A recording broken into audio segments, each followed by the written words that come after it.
25 drivers, 16 nationalities, 3 champions, 1 world champion. Road to Indy TV.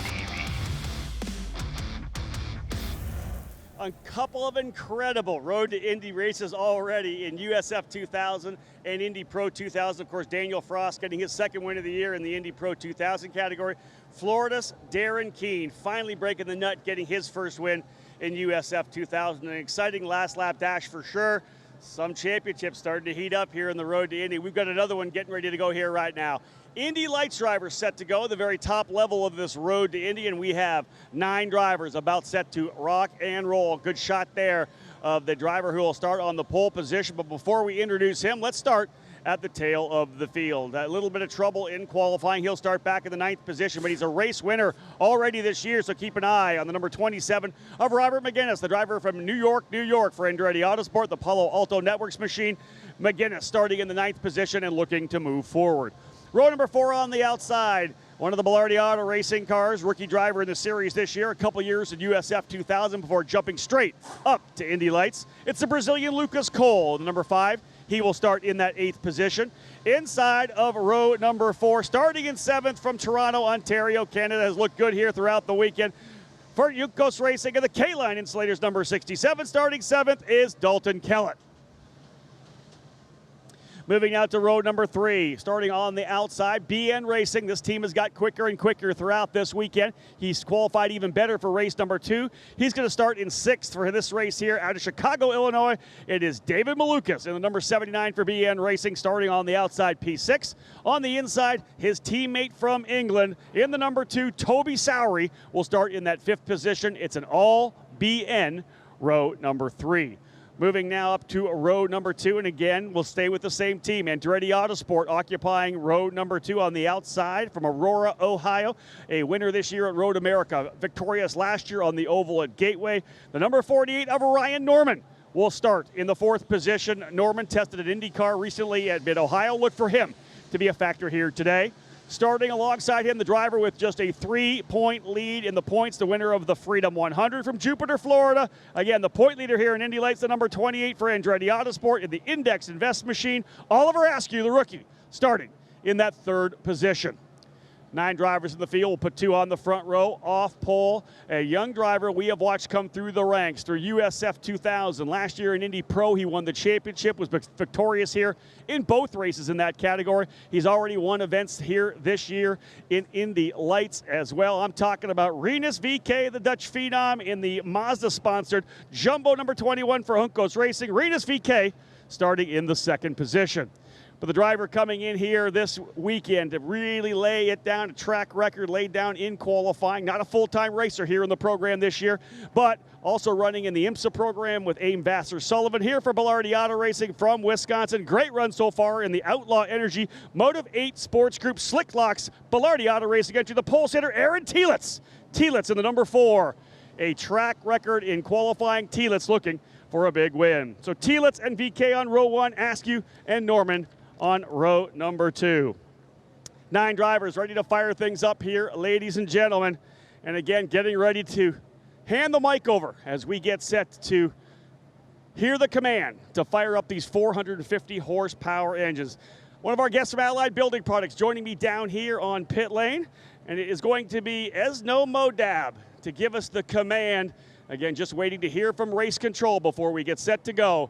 Ladies and gentlemen, again, as I said, it's time to fire these engines up. Esno Modab with the command. On behalf of everyone at Allied Building Products, drivers, start your engines. And there you have it, folks. Engines fired down here on pit lane. It's time for Indy Lights on the streets of Toronto. Our thanks to Rob Howden. A subdued command, but command given nonetheless. There you see Rice Lake, Wisconsin's Aaron Telitz. Partial schedule for that young man this year, was brought in. The Indianapolis Motor Speedway, has run several events, has run Road America. Very talented driver with Bilardi Auto Racing. Aaron Telitz will start on the pole with that new circuit record just to his outside. Rinus VK, as you heard, Indy Pro 2000 champion, carrying that soul red color Oliver Askew, Ryan Norman make up row 2.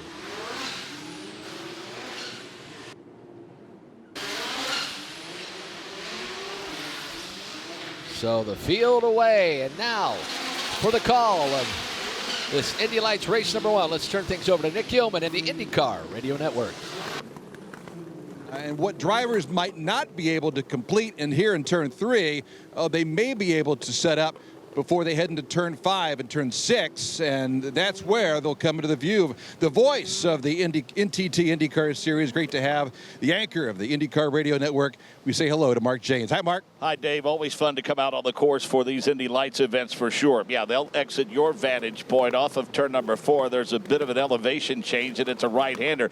They'll pop into our view off of turn number 4, and it's a very short straightaway to a left-hander, which is turn 5. A year ago or so, they added some curbing to the inside. We remember Marco Andretti in the NTT IndyCar Series going 3 wide through here and using that little embankment above that curbing. That's a no-no now. The thing that's particularly challenging about this corner, Nick, there's 3 different surfaces here. Some of them are painted.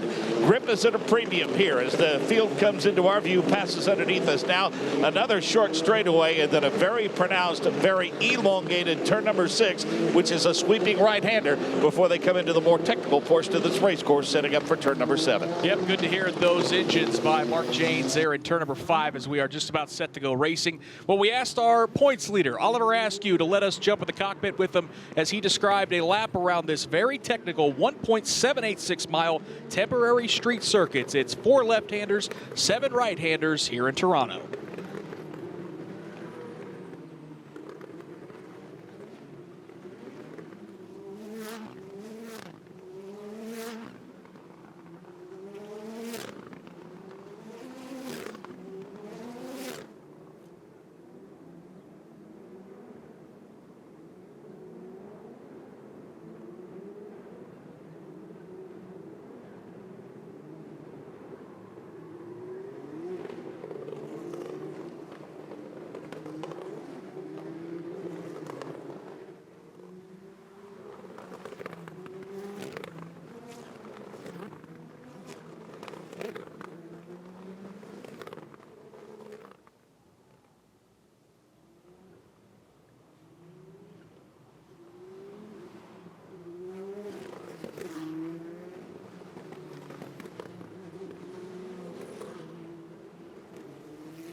It is a fun track. We're looking forward to watching these drivers tackle it for 35 laps. Let's welcome in our pit reporters. Good to have Rob Blackman joining us here in Toronto. Rob? And it is nice to be here. Thank you very much. I'll tell you this, as we watch this race unfold before our eyes today, obviously Aaron Telitz is the young man we'll be watching closely.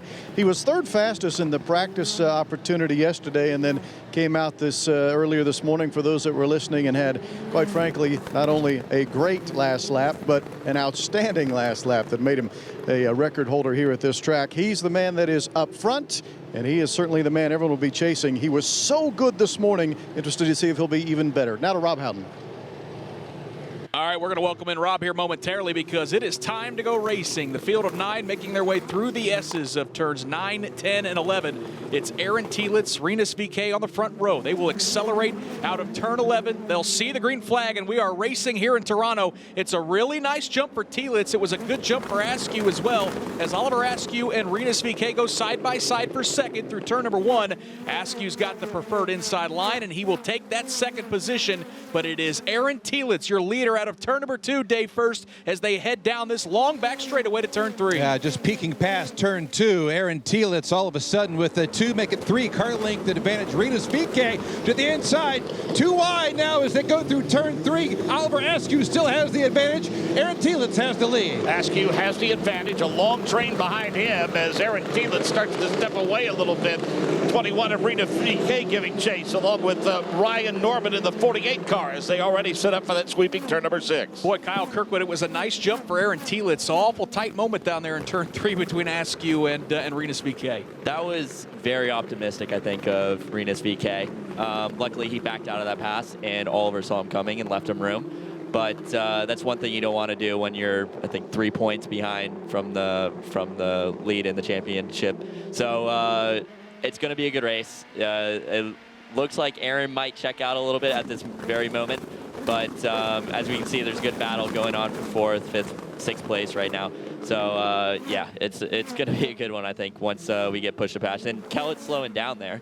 Yeah, boy, Dalton Kellett, you're right, is off the pace. That car wiggles at the exit of turn 2. Might be something wrong. Meanwhile, the leaders, though, head to turn 3. And Aaron Telitz has really checked out here in Toronto, making a 7-car length advantage over Oliver Askew, then Renus VK, Ryan Norman, Toby Sowery. The top 5 heading your way, Mark. Yeah, pretty comfortable advantage for Askew as Renus VK gives chase. Meanwhile, Ryan Norman's mirrors full of that bumblebee-colored car of Toby Sowery, that canary yellow machine off of turn number 6. And Dave, first we talked about the problems for Dalton Kellett. He looked like he had a really tough time getting through turn 3.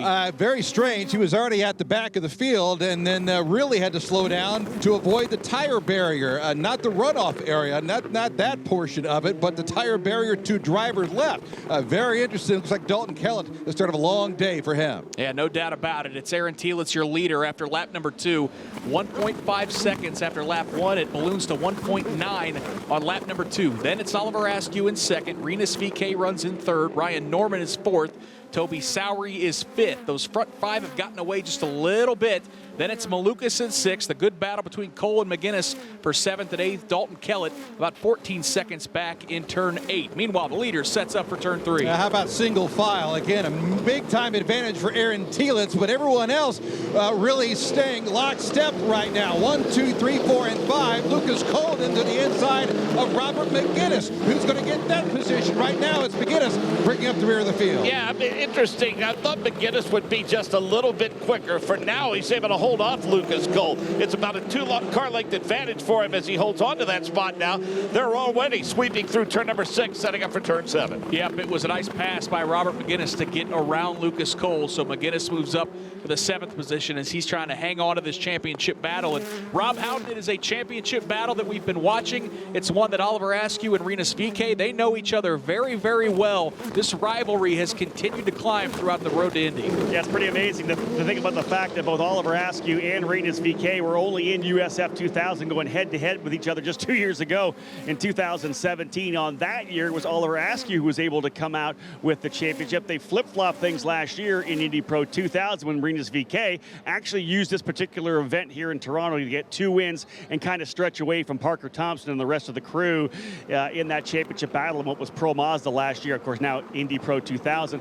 Now they rekindle it here again. You think about this. If one of these 2 drivers ends up winning the championship here, Nick Yeoman, they're going to have gone from USF 2000 to Indy Pro to Indy Lights to IndyCar in just 4 years. These 2 drivers, 2 of the best we have here on the road to Indy. Hey, Kyle, that's ultimately the goal. And the beautiful thing about the road to Indy, isn't it, that you can get involved from a very low junior formula level and you win championships and everything kind of takes care of itself, doesn't it? It does. The road to Indy is, I think, one of the, or probably is the best ladder system to make it into professional racing.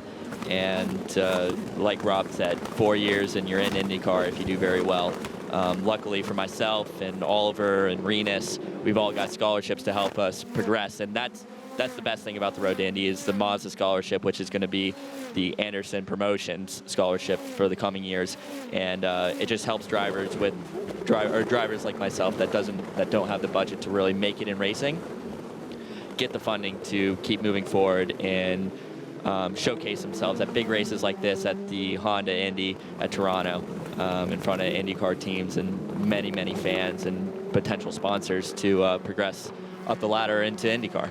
Beneficial not only because of the scholarships and the prize on the line, but the opportunity to gain experience on the exact same racetracks, on the exact same weekends that the IndyCar series competes on. I'm sure that's very valuable and something that you guys don't take for granted. It definitely is, because it's helped me compared to last year to this year. When you come onto a street course, you're always a bit nervous, and last year was my first time ever on a street course, and now this year I feel very comfortable. First session I was quickest. in the practice, and it really does help coming into or moving up through the ladder when you have tons of experience on the track, because that's one thing to take off, and now you can just focus on the car and focus on yourself. That is the voice of Kyle Kirkwood, the driver for RP Motorsports in the Indy Pro 2000 Series, joining us here on the Advanced Auto Parts IndyCar Radio Network. This is race number 1 for the Indy Lights Series presented by Cooper Tires. Aaron Telitz setting a nice pace right now with a 2.3-second lead over Oliver Askew, our points leader, who sits in second. Rinus VeeKay is third. Ryan Norman is fourth. Toby Sowery is fifth. And Dave, first, we got problems in turn 3. Dalton Kellett took a look to the inside of Lucas Cole and just overcooked it. Went right through turn 3. You can hear that engine now refire as he initially killed the engine. Now he does a loop around to avoid the tire barrier here in the runoff area. Dalton Kellett now back under power, but just overcooked it, trying to make a pass for 7th, or check that 8th place. He didn't lose a spot there, but man, oh man, Dalton Kellett perhaps making a big-time mistake here at Toronto. Kyle, how easy is that to do down into turn 3 where you're just really hauling the mail into that corner? Very easy. That's what I was talking about earlier. It's very deceiving to come down into that corner. You can outbrake yourself very quickly, which I did on the opening lap of my race. I went a little bit too deep, but fortunately I didn't have to take the runoff like Dalton just did. And when you're down the inside like that, it even cuts off less room than what you originally had, and there's less grip obviously on the inside of there. So that was a very deep pass by Dalton, and he's a little bit lucky it didn't result worse. Yeah. And fortunately, he just decided to go straight, and Lucas Cole was not there. Yeah, it's the good news is there's a lot of runoff area down there, and that's by design because as we've seen over the years, there's been some big incidents down there in turn 3. So Dalton Kellett, fortunate that race car's not torn up, but boy, his day just kind of goes from bad to worse as he dropped to the rear of the field right at the beginning of the race, and now is trying to fight his way back up through the field, and he's going to do it with a massive, massive deficit. Up front, it is still Aaron Telitz, but I'll tell you what, pretty good battle shaping up really from 2nd on back to 5th. That's Oliver Askew in 2nd, Rinus VeeKay 3rd, Ryan Norman is 4th, Toby Sowery is 5th, and Dave, they're all only separated by 2 or 3 car lengths each. I'm not going to say Oliver Askew is holding up anyone, but certainly they have bunched up behind him. About a 2-car length advantage between Askew and then Rinus VeeKay. Further back, maybe a 3-car length advantage over Ryan Norman. And again, Telitz continues with a comfortable advantage. It's Askew and company. Norman is the 3rd car in that train, and again, the separation, as you mentioned, Nick, it hasn't changed much over the past couple of laps, so some might be lying in wait with those car length deficits at about 1.5. And Kyle, we have the advantage of the onboard shot from Ryan Norman. These guys are really solid on the steering wheels to hold on to these race cars here racing in this pack. You know, that's how you have to drive the Indy Lights car. It's you're always moving, and that's the fastest way to drive it. So just like if you watched any onboard from Rinus at Road America, where he's extremely quick, he's sawing at the wheel. And when I talk to him, he's the car doesn't feel good, but we're really quick. And that's just like that right there, that big onboard snap that we just saw from Ryan Norman. It's that's the quick way to drive it. There's really hard Cooper tires on those cars, so they last the entire race. So and that's the way you have to set up the car. I've heard a lot of IndyCar drivers. I heard Felix Rosenquist say it. I've heard other drivers that say that the Indy Lights car is almost harder to drive than the Indy car at this point because, you know, the downforce is a lot better and the braking systems are a lot stronger. I mean, you really are going to learn when you're behind the wheel of one of these cars. No doubt about that. No doubt. So it's Aaron Telitz as your leader by 2.4 seconds. We continue to watch the battle through 2nd through 5th. It's Askew in 2nd, VeeKay 3rd, Norman 4th, who he has been sliding all over the racetrack. Toby Sowery runs in the 5th position. Rob Howden, we're going to keep an eye on that, but the cool thing, all these cars, they're sliding around on those Cooper tires. The folks at Cooper do a great job. The title sponsor, this is the Cooper Tires Grand Prix of Toronto, and you're with a guy who kind of oversees that operation for the entire Road to Indy. Yeah, Nick, I've got Chris Pantani down here with me. And Chris, an interesting thing about this program, of course, Cooper Tires has been such a key partner of the Road to Indy for so many years. You're the presenting sponsor here this year, a presenting sponsor of so many of our races as well. What's it like to have all these guys out here? You got a great crew of guys from Cooper Tires, but just to have so many great drivers driving around in your product. Oh, this is absolutely amazing. First of all, I love Toronto up here. North of the border is amazing. I don't know, this is your hometown race, and actually in 2 weeks we'll be at my hometown race at Mid-Ohio with all the same guys we have. But to watch these kids develop as they grow through the sport, not only from the F2000, Indy Pro 2000, Indy Lights, watching their careers, their development, I mean, this is really something special for all of us to see. Cooper Tire's obviously getting more involved with a couple of events too. You guys are huge at the Mid-Ohio Sports Car Course. You're doing some stuff with Rallycross, but you're also big here in Toronto. You guys have become one of the partners with Green Saver here at the Honda Indy Toronto. Oh, definitely so. Both Kevin and Kim do an amazing job putting on a production like this. For the fact that they have 4 each year is just absolutely phenomenal. You think about St. Pete, Toronto, Mid-Ohio, and then end up in Portland. They put on a great show. The fans love their enthusiasm, the high energy, and I'm just proud to be part of 3 of them at least. You know, Chris, in one of the interviews here this weekend, Felix Rosenquist was talking about how much his road to Indy, his Indy Lights racing did to prepare him for IndyCar. What do you guys think about when you're a rep or you're part of the Cooper Tire team, thinking about how many drivers have been on your tires and have gone to like the Indianapolis 500, onto the NTT IndyCar Series? You guys are part of the development of so many future stars. It's really something special. When you think back at the lower level, when you have 25 kids racing at F2000, we have 15 to 18 at the Indy Pro 2000 level, and 10 to 15 at Indy Lights. As their careers go up and they develop more, they get stronger, they know more at this point, being part of something like that is actually special with these kids. As you look back into what they can do and then realize that 25 to 33 drivers came from the road to Indy during the 500 weekend, that's spectacular. Speaking with Chris Pantani from Cooper Tires, one last question. We know that every team that comes here, they've obviously got to have a huge staff. How many people does Cooper Tires bring to any one of these events to make sure they can support the road to Indy paddock? Well, between our service rigs, our activation trailers, everybody else that helps us support, we have probably about 25 to 30 people just for a weekend like this. And we'll flex it up for Mid-Ohio as well, but we really do count on all the folks that we do bring up here to help us through the weekend like this. It's 3 days of high energy and high activity, and we love it. Chris, thank you so much. Thanks, Rob. There you go, Nick Yeoman, again, one of the major partners here of this Road to Indy presented by Cooper Tires. Chris Pantani, his whole crew, they're the ones that put the power to the road here in the Road to Indy. Kyle Kirkwood, you've got experience on those Cooper Tires. Your thoughts on racing those, and really, I know you guys can pound on them from week in, week out, no matter where we go. Well, that is definite.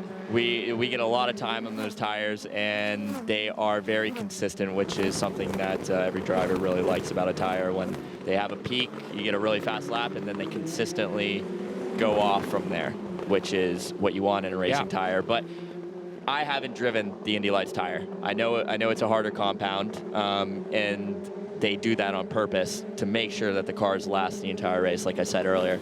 And yeah, Chris Pantani and his whole entire Cooper Tires group, it looks like. Yeah, Orion Norman might have just picked up some debris on the left front wing. We saw kind of looked like a plastic bag floating around the last handful of laps, and he might have just caught it with the left front wing. Now it looks like it might have blown away. But Dave First, we've been keeping an eye on that battle for second. It tightened up a couple laps ago. Now all of a sudden it looks like Askew's got some breathing room.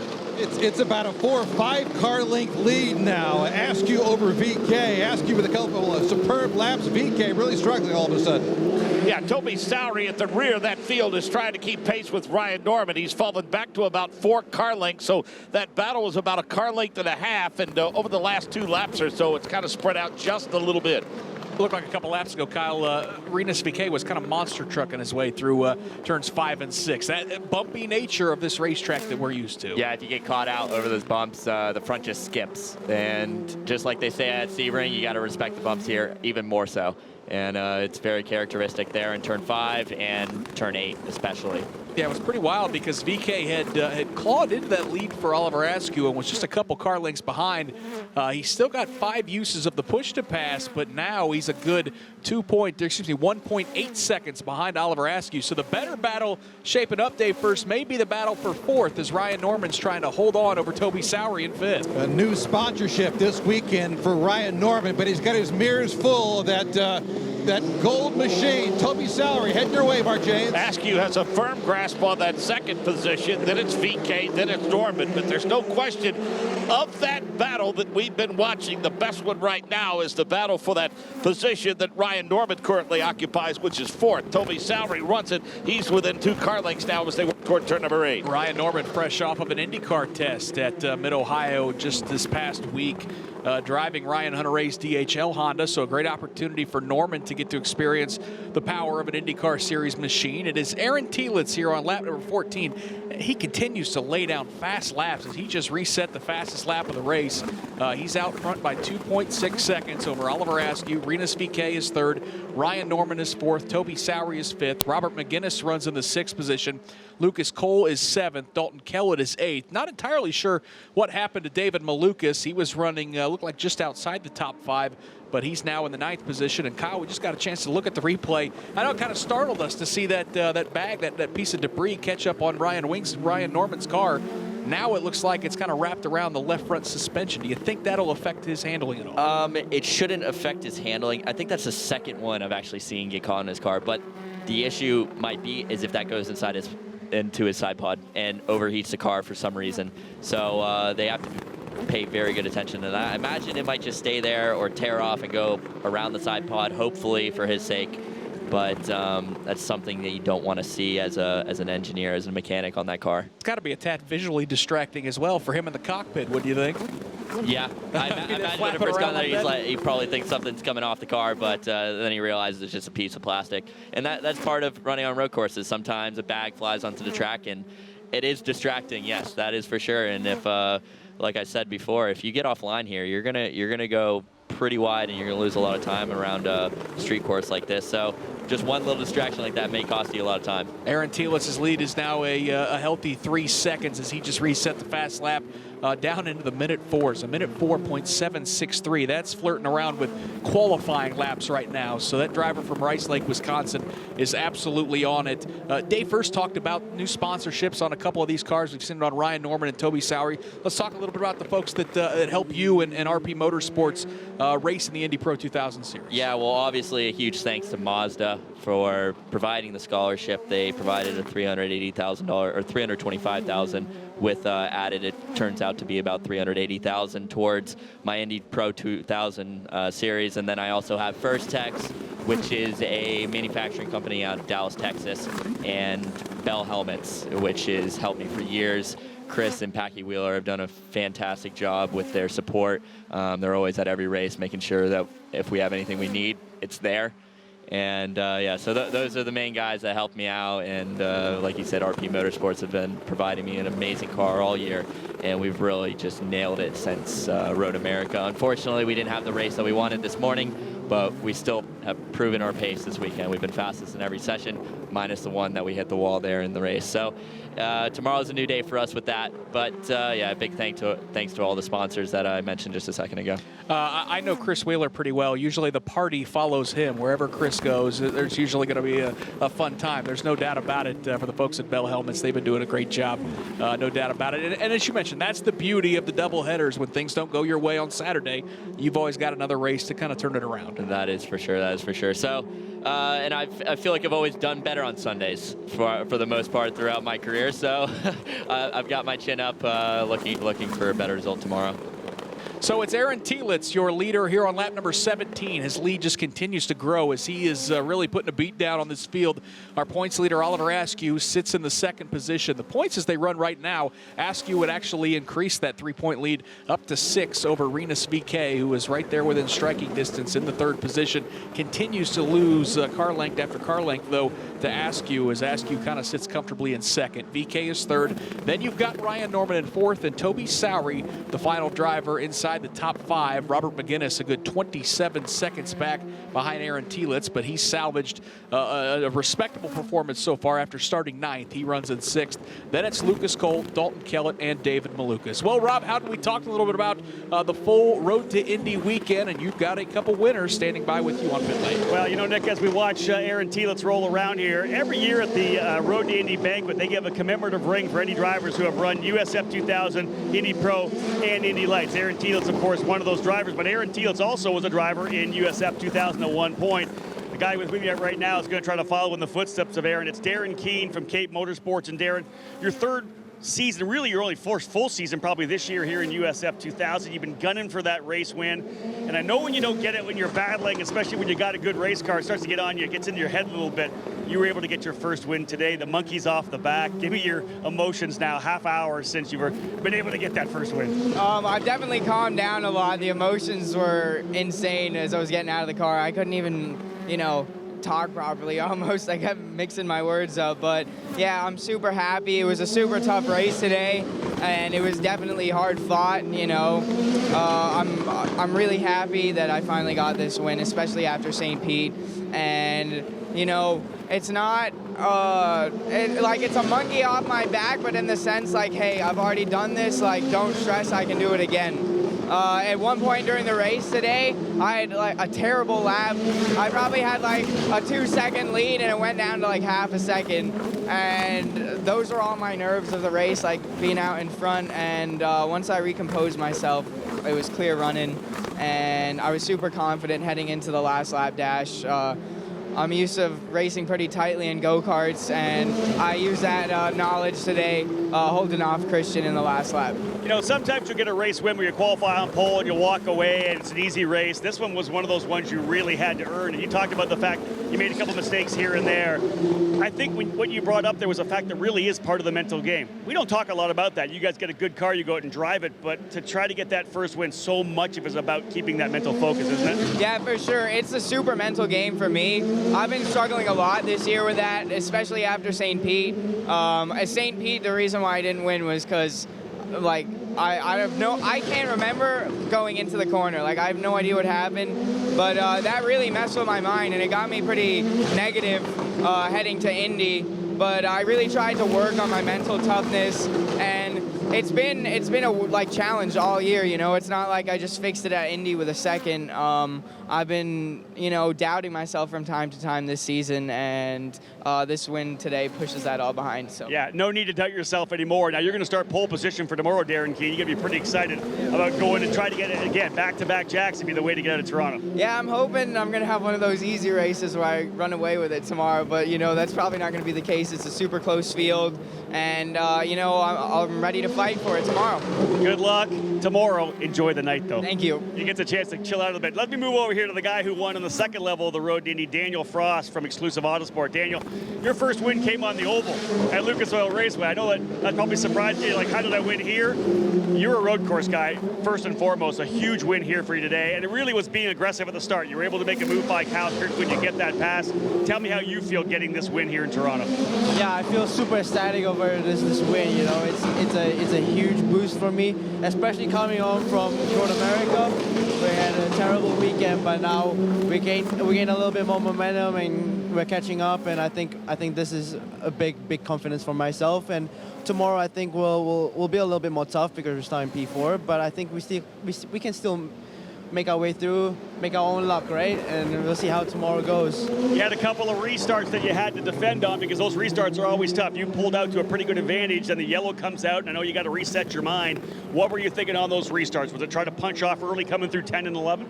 Yeah, it was obviously trying to get the gap I had from the first start of the race, and we managed to do that in the first restart. But then the second restart, I think my tires just fell off a little bit, and that allowed Rasmus, the guy in second, to keep up with us. And you know, we still maintained it. It was a couple laps left before the very end, and we just defended and managed to hold up our position. This track changes all the time throughout the weekend, right? It's so much different in the first session as it's going to be tomorrow. Do you guys feel that you have the knowledge? Do you feel like you have the idea of how you want to change the car for tomorrow, or are you going to leave it pretty much the way it is? Well, throughout the weekend, the track changes completely. Like the first session, we're 4 seconds off the times we are now, and tomorrow will probably be a second faster. And I think we just got to balance out the car towards the track and have a equal balance between both track and car, and see how well the car works. And tomorrow I think will be a different day. Obviously we'll be fighting for the front, but we'll see how it goes. We can't tell or predict what's going to happen tomorrow. Well, congratulations on the win today. Enjoy the evening. You deserve it. Well done. I'm going to have a good dinner tonight. There you go, guys. I'm sure a couple of good dinners. Both Darren Keane, the young American, winning in USF 2000. Daniel Frost from Singapore winning for Exclusive Autosports in the Indy Pro 2000 category. Anytime we meet these guys down here, Nick, it's all about remembering your names, because these are the guys that are going to be the stars of the NTT IndyCar Series for the next 10 to 15 years. Good news for both those guys. I think there are plenty of players places around the city of Toronto where you can find a good meal. So well earned for those two guys. Congratulations, as they'll go for weekend sweeps tomorrow in the Indy Pro 2000 and USF 2000 series. On the racetrack, not a whole lot's changed. I'm not going to lie to you. It is still Aaron Telitz. His lead is right at 4 seconds over Oliver Askew as we work lap number 23 of 35. Just 12 to go here at Exhibition Place. Askew's lead over Renus VK is another 2.7 seconds. So the podium right now, as long as nothing changes, I'm not trying to jinx any of these guys, looking pretty solid for those three as they're having stellar days. Orion Norman runs in the 4th position. He's a good 11 to make it 12 seconds behind the race leader. He's got Toby Sowery, who is trying to run him down. Those two have kind of been close, separated by just a second or two for the majority of this race. Sowery runs in the 5th position. Robert McGinnis is in 6th. Lucas Cole runs in the 7th position. Dalton Kellett is 8th. He is 1 lap down, as is David Malukas in the 9th position. So again, it's been a dominating performance for Aaron Telitz and Kyle Kirkwood.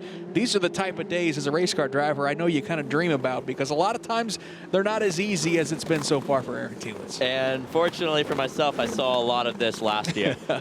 This year has not been the same, but no, Aaron's doing amazing. An amazing kid also, and we've seen him along the road to Indy for many, many years. So very happy with for him and the Belardi Autosports guys right now. And 10 laps to go, and he's still running very, very quick. That last lap time was a 104.8, which is quicker than anybody else, and it's actually a different time zone than anybody else. So he's really quick, and Belardi does an amazing job setting up their street cars as they won at St. Pete as well. And like I said, no, I couldn't be happier for Aaron Telitz right now. And Telitz is in a really good situation where not only, Kyle, is he getting a chance to race in Indy Lights, but he's got an IndyCar owner in Jimmy Vasser who's kind of taken a liking to him to put him in one of his cars, that Lexus team from the IMSA series. If your goal is ultimately to be an IndyCar, not too bad to have an IndyCar owner all of a sudden take a liking to you. Yeah, that's no doubt. He's doing very well in that Lexus car, by the way, and they've made some leaps and bounds this year, and they've gotten a handful of podiums, I think, now. Yeah. And yeah, he's had a stellar year for a very doubtful season, I guess you could say, that he was looking at having for the past year or two. And I'm very happy for him. So it's Aaron Telitz, the driver for Belardi Auto Racing, who has the lead in this race at 4 seconds. Oliver Askew sits in 2nd. Renus VK runs in 3rd. Those are 1-2 in the championship. Dave, first, let's take a peek, though, at that battle for 4th, as Orion Norman is just having a really tough time trying to shake the yellow car of Toby Sowery there in turn 3. It's been between a car length or 2, perhaps even 3, and there was a time, I think, that Orion Norman might have been intimidated by the job that Sowery has done to fill up his mirrors, but not so today. Orion Norman staying ahead of Toby Sowery. Just a couple of handfuls laps left here in Toronto, Nick. Yeah, just 10 to go here in Toronto as Sowery trying to scrape together everything he can to get around Orion Norman and grab that 4th position. He does have 11 chances to use that push to pass, but has to stay within 1.5 seconds. So we'll keep an eye on him if Sowery can get that BN Racing machine up into the 4th position. Meanwhile, though, Rob Howden, it has been a fantastic, dominating day for Belardi Auto Racing. You're standing by with the car owner. He's no stranger to victory lane here at Toronto. Yeah, here's the thing. I got Brian Belardi here right now. He's won the Freedom 100. He's won at Long Beach. But if there's a track that you guys, Brian, have been good at, it's here in Toronto. You won with Alex Barrett a number of years ago. You won with Felix Rosenquist. Last year with Santa Urrutia. Yeah. What is it about Belardi Auto Racing in Toronto? Well, first of all, we love it here. The crowds are great, but our cars are outstanding street cars. The engineers have done a wonderful job. Honestly, we've had some outstanding drivers. Felix Rosenquist, Gabby Chavez. I mean, you go down the list. Aaron Telitz, obviously, Santa Urrutia. We've been very fortunate in that situation, and they're all excellent street drivers, great street race car drivers. So give us some of the insight on your reasoning and your motivation for bringing Aaron Telitz back. You got him for the Freedom 100. You brought him to Road America. He shook the rust off there. He's doing what you wanted him to do here, but is the goal to get the Belardi name out front again? Yeah, I mean, we're going to try and run him the rest of the year. I mean, he's really helping Lucas Cole out. I mean, you can see his improvement throughout this weekend as well. So it's just, it works all the way around for our team. Can you talk a little bit about how the team has developed throughout the weekend, Aaron? Of course, that new track record. Is him coming back at Road America, is this what you did at Road America kind of paying off here now that you guys have been together for a couple of weekends? Yeah, exactly. So, again, it was just shaking off that rust. I mean, just getting him reacclimated to this car. He's obviously been running sports cars, so it's really starting to come together. Brian, thanks for the time and good luck. Thank you. We may see him in victory lane again, folks. As you guys said, 8 laps remaining, and Aaron Telitz continues to lead it here. Great news, though. We may see Aaron Telitz in this Belardi Auto Racing machine for the remainder of the 2019 season. Yeah, that's good to hear, Rob. I know that was kind of up in the air. It was kind of a race-to-race deal, and I'm sure it still is, but it's nice to hear that at least right now, as it stands, that's kind of the plan moving forward for Brian Belardi to put the experienced driver, Aaron Telitz, behind the wheel of one of his cars. He's done a fantastic job. In fact, Telitz looks like he's catching the lap car of David Malukas there into turn number 1, but his lead still at 5 seconds. Then it's Oliver Askew and Rinus VeeKay. Kyle, these two just can't get away from each other, and it seems like that happens sometimes when you're in a championship battle week in, week out. You're like a magnet to that guy. It certainly seems like in this championship, Askew and VeeKay, they're going to be going at it all the way down the stretch. I really think so. I mean, they're within 6 points of each other right now as they finish. So, and I've known Oliver my entire life, and they raced very well against each other in the USF 2000 category. So, and knowing Oliver, if he's leading, he's probably the most comfortable driver out front. So I'd really like to see him do very well. My driver coach, who is Jonathan George, he's probably sitting up in turn 10 seating right now if everyone wants to say hi to him. He driver coaches for Rinus, and Rinus is, I think, done a lot better this year with Jonathan's help, as I did for the past few years. What's in the water down there in Jupiter, Florida? Why are we seeing so many race car drivers all of a sudden from that place like you? You know what? I am very unsure. Both Oliver and I grew up at Morosa, which is now Palm Beach International Raceway. And at age of 5 is when I first met him at a birthday party, not even at a racetrack. So it's pretty cool seeing both him and I come up through the ladder system towards IndyCar in the same exact route, which is very unplanned, I guess you could say. Mark Janes, looks like our race leader Aaron Telitz starting to pick his way through some lap traffic. Yeah, he's got some work to do, but so far they're doing the gentlemanly thing. David Malukas, the first to do so, cleared him with very little, if any, trouble. So all of that does is increase an already comfortable cushion. We look a little farther back in the battle between Orion Norman and Toby Sowery, and I tell you, Nick, it's a mirror image. Lap after lap after lap, there's about 3 car lengths in terms of the differential, and it's just not changed much in that battle. Yeah, there's no doubt about it. Sowery's just been kind of hounding him all race long. That gap has stayed right at about a second to 1.5 seconds. Do want to update Rob Howden on David Malukas. We were a little unsure exactly what had happened to him. We just mentioned he just went another lap down as Aaron Telitz got around him. It's been a tough day for that young driver for BN Racing. Well, the whole BN crew, Nick, as we've watched throughout our broadcast here, they, of course, came in here, first-year team in Indy Lights, didn't really have any data. They've been getting quicker and quicker. We see Toby Sowery running in 5th, but I did check with the team. I know we wanted to find out what happened. He's having a little bit of trouble with the car and a little bit of understeer. He drove off actually in turn number 8, way into the runoff. That's where he lost all that time, able to come back out onto the racetrack. But again, Malukas, again, all this racing this year about coming back in 2020 with another full effort. So everywhere he goes, really fact-finding mission for the young driver from Chicago.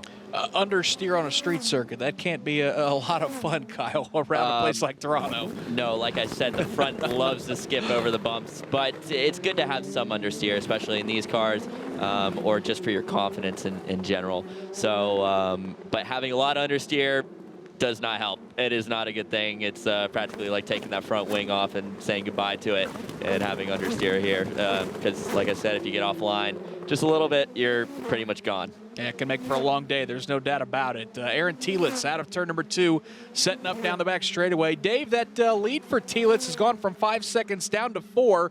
Oliver Askew starting to catch him. Problem is, running out of time with just 4 laps to go. No question about that. Telitz now has his eyes set on the other Uncos machine and Dalton Kellett, making about 4 or 5 car lengths to go. We'll see if Kellett moves over like Malukas did. Well, Telitz has got to catch him first. It's about 7 or 8 car lengths now.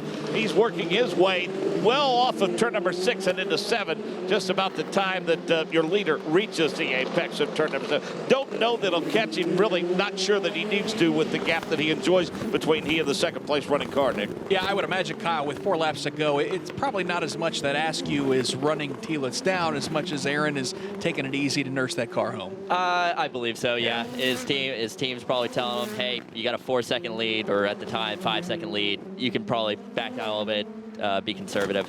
But 2 things you don't want to see as a driver when you're leading by 4 seconds. And 1 is lap traffic, and 2 is a caution. So, yeah, one of those was lap traffic, because the last thing you want to do is have some miscommunication with a driver in front of you where he moves over for you, then all of a sudden you guys get tangled up in the middle of the corner because you thought he saw you, but he actually didn't. So, like I said, yeah, he definitely doesn't want to see the lap traffic, but if he gets around him nice and clean like he did around Malukas, then he's clean sailing. Lead stays at 4 seconds for Telitz. Dave, first let's take a peek back at that battle for 4th. Ryan Norman, Toby Sowery looked like they got a little close in turn 3 a lap ago. Well, they really have separated themselves. I want to call it a 5-car length advantage as the back end snaps around for Toby Sowery as he continues to track down Ryan Norman. Norman with a comfortable advantage now in that battle for position with Toby Sowery. It's up to about 6 car lengths as they sweep their way through turn number 6. Yep, and Sowery just continues to try to run down Ryan Norman. That's the battle for the 4th position. Up front, though, it is still all Aaron Telitz as he has led every single lap here. It's a 35-lap race on Saturday. Tomorrow's race a little bit longer. They'll go 45 laps around Exhibition Place here. You can turn that many laps when you're racing on just an 11-turn street circuit that's under 2 miles, but Aaron Telitz has been picture perfect. Just 2 laps to go here at Exhibition Place in Toronto, looking for his first win of the season. If he can hold on, he'll be the 5th different winner of the season. Oliver Askew has 3 race wins. Rinus VeeKay also has 3 race wins, and that's why they are 1-2 in the championship. Robert McGinnis also has a win. Zachary Clayman visited Victory Lane early in the season as well. But again, Aaron Telitz trying to become the 5th different winner in Indy Lights, and this is just his 4th start of the season. So he is really picking up where he left off a year ago when he was running full-time in Indy Lights. Right now, trying to get around that lap car of Dalton Kell. It doesn't look like he needs to force the issue too terribly much as he makes his way back out of the front stretch. Actually, looks like Kell just pulled over. He's going to pull over and let him go. But meanwhile, Aaron Telitz onto the front straightaway. He will see the white flag and head into turn number 1. He's right on that rear wing of Dalton Kellett. The advantage over Oliver Askew is 3.2 seconds. It's been a nice Saturday drive for the driver from Wisconsin, Dave First, as Aaron Telitz is 1 lap away from going to Victory Lane here in Toronto. Easy to get distracted here in Toronto. To drivers left, Lake Ontario and the Molson Amphitheater, where later tonight Jimmy Buffett and the Coral Reaper Band will play come Monday. Aaron Telitz is hoping for a Toronto sweep. First things first, though, got to get a win today, Mark James. It used to make money cleaning fish when he was a kid. Nick, he got very proficient at it because the more fish he cleaned, the more money he made. He filleted the field today. The Wisconsin kid, winning for a Wisconsin owner, helped take him home. Looks like we've got issues for Toby Sowery, Mark. He is very slow. Can you see him there exiting turn 5? I think he looped it just a little bit, Nick, in that effort. He had really pulled up on Norman the last time by, and it's rolling to a stop now just at the exit of turn number 4. So Sowery's going to lose a couple positions, but up front it is all Aaron Telitz out of turn number 11. He'll see the twin checkered flags and go to Victory Lane as Aaron Telitz wins on the streets of Toronto, as he will pick up the race win. Toby Sowery did get that car refired. The nice thing is he had such a big lead over the rest of the field that he may be able to hold on to the top 5. But it's Telitz, your race winner. Oliver Askew comes home in 2nd. Rinus VeeKay finishes 3rd. Ryan Norman comes home in the 4th position. Kyle Kirkwood, a perfect day for Aaron Telitz as he's now getting congratulated by his fellow competitors. He made that thing look easy, and I know on a bumpy street circuit like this, it's never easy because you're holding on to those race cars for all 35 laps, but to be unchallenged here at Toronto, that's pretty impressive. It really is, and I'm sure Aaron is ecstatic right now coming around that final lap and pulling off another win for that team at this street course here in Toronto. So, and that was an incredible race for Aaron. He got the lead, had an amazing start, didn't have to defend going down into 3, which is what every driver wants to do here. And he was able just to pull a nice gap and maintain that gap throughout the entire race, and even allow him to come back in a little bit towards the end. Made it look pretty easy around the streets of Toronto. Aaron Telitz picks up the race win, his first of the season, and just his 4th start in Indy Lights here in 2019. He'll take that car back behind the pit wall and make his way to the makeshift victory lane here on the streets of Toronto. Telitz is your winner, Askew second, VK third, Norman fourth. How about Toby Sowery? His car comes to a stop there on the final lap, still able to get it refired after the spin, and comes home in 5th. He holds off Robert McGinnis, who finishes 6th. Lucas Cole finishes 7th. Dalton Kellett is 8th, and David Malukas is 9th. Well, while we wait to hear from some of our drivers, Kyle, really appreciate you coming by in the booth. Hope you enjoyed it.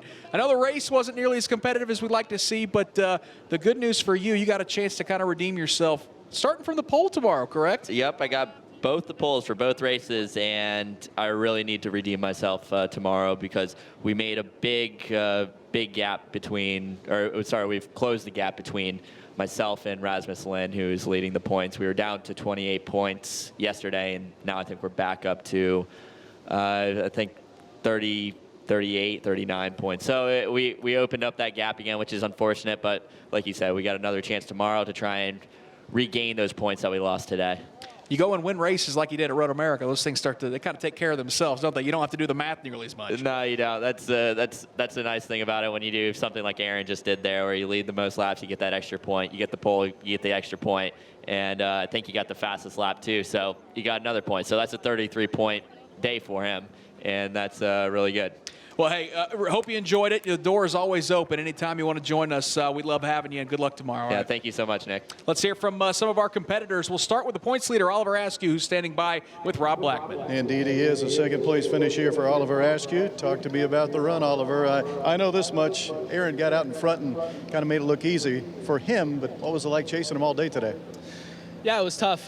We had a really good start. The goal was to come out of turn 1 and P1 or P2, so achieved that, and then just kept the tires under me for the race. It's so hard to pass here, so congrats to Aaron, and good job to everybody on the Index Invest Andretti Autosport team. 9 top 5 finishes for you this year. You're having a heck of a season. What's been the key? I think a lot of it has to do with the people around me. We won the Andretti Autosport won the championship last year with Patricio Award, so we're looking to do the same right now. Yeah, I just need to keep my head down and focus week in, week out. Congratulations. We'll see you tomorrow. Thank you. So that's Oliver Askew. He comes home with a second-place finish. He will stay the points leader by 6 markers over Rinus VK. And we'll hear from Rinus, who Rob Blackman comes home with a third-place finish. Yeah, you just mentioned him, a third-place finish here for Rinus VK. Talk to me about the run here this afternoon. They passed me on the start. They got away way better than I did. And then I was just struggling in the dirty air at the start of the race, and they were just a little bit quicker on the beginning. But then when the fuel started to burn, I started to get quicker than them. But just I think we're just 1 lap too short to get the second place. So it's it's a little I'm a little gutted with the third place and also championship standings. But anyway, podium is 1 more podium for me.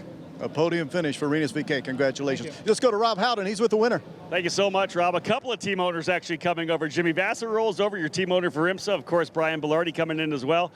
First off, easy question. How good does it feel to be back in Victory Lane here at Indy Lights? It feels so good to finally be back here in Victory Lane. Last year, getting skunked, honestly, it sucked. It sucked a lot. That was the first year that I hadn't won a race ever in my car racing career. That was tough. But the Bellardi Auto Racing guys believed in me, and they're the ones that called me to come back to do some more races this year. So they still believed in me after a tough year. Thanks, Tim. Tim Neff rolling in here as well as engineer. One thing to ask, this racetrack is not easy. And to be able to win at this particular race, that is unbelievably tough. Let's get that back on there for you. Toronto, challenging racetrack. It seems like the car was almost perfect. New track record. Yeah, no, I mean, the car felt great. The track seems really quick this year. And also this track, you just have to be brave and confident. And so, just coming in here with some straight head on. I think that was the best approach. In the past, guys have been able to come in here and win both races, not just one. How good do you think you're going to be tomorrow? Is it a sweep coming up or what? I think so. We're going to be tough to beat. I think we got a quick car. We set the fast lap of the race, I do believe. So pole position, same thing tomorrow. Hey, nicely done. See you back here. There he is, guys. Your winner, Nick Yo. Solid run there, again, as we said, for Aaron Telitz. See you back there. I love the confidence for Aaron Telitz. Congratulations to him and the entire Belardi Auto Racing team, scoring the victory in the Cooper Tires Grand Prix of Toronto.